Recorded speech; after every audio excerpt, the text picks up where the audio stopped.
అది నా ఆత్మ నా రక్షకుడైన దేవుని యందు ఆనందించెను. లూకా 1:46-48. పాత నిబంధన వ్యవస్థకు చెందిన ఎలిజబెత్ నూతన నిబంధనలోని మొట్టమొదటి పాట పాడింది.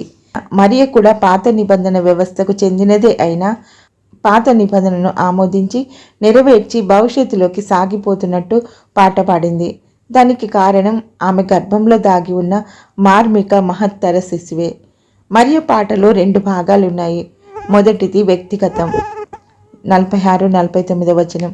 రెండవది దేవుని కీర్తి 50-59. నా ప్రాణము నా ఆత్మ ఇవేవి చర్విత చరణం కాదు. ఇది శాస్త్రీయంగా ఆత్మ ప్రేరణతో పలికిన నిక్కచ్చి అయిన పదం. ఇక్కడ గ్రీకులో వినియోగించిన పదం సూకే అంటే సంపూర్ణ మనస్సు. నా మనస్సు ప్రభువును గణపరచుచున్నది. తర్వాత నా ఆత్మ అంటే న్యూమా నా వ్యక్తిత్వం యొక్క మూలం నా రక్షకుడైన దేవునిలో ఆనందిస్తున్నది. మొదట ఆమె తన మనస్సును గూర్చి మాట్లాడింది. ఆ తర్వాత దానిని దాటి తన ఆత్మ జీవితాన్ని గూర్చి మాట్లాడుతున్నది. ఆత్మ జీవితంలో ఆమె తన రక్షకుడైన దేవునిలో ఆనందిస్తుంది గనుక ఆమె మనస్సు దేవుని కీర్తిస్తూ ఉన్నది. ఆత్మ తన రక్షకుడైన దేవునిలో ఆనందిస్తూ ఉంటే మనస్సు దాని ప్రాధాన్యత అంతటిని గ్రహిస్తుంది, అనుభవిస్తుంది, వెల్లడిస్తుంది, ప్రభువును గణపరుస్తుంది. ఇది స్వచ్ఛమైన స్తుతి, ఉన్నత స్థాయి ఆరాధన. ఆ తర్వాత తన ఆనందానికి కారణం చెబుతున్నది. ఆయన తన దాసురాలి దీనస్థితి కటాక్షించెను.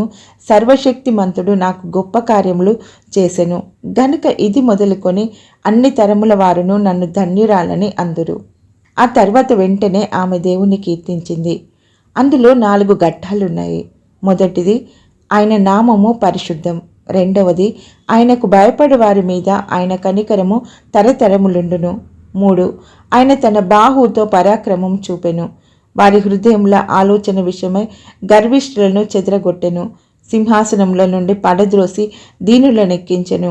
4 ఆకలి ఉన్న వారిని మంచి పదార్థములతో సంతృప్తిపరిచి ధనవంతులను వట్టి చేతులతో పంపివేశెను.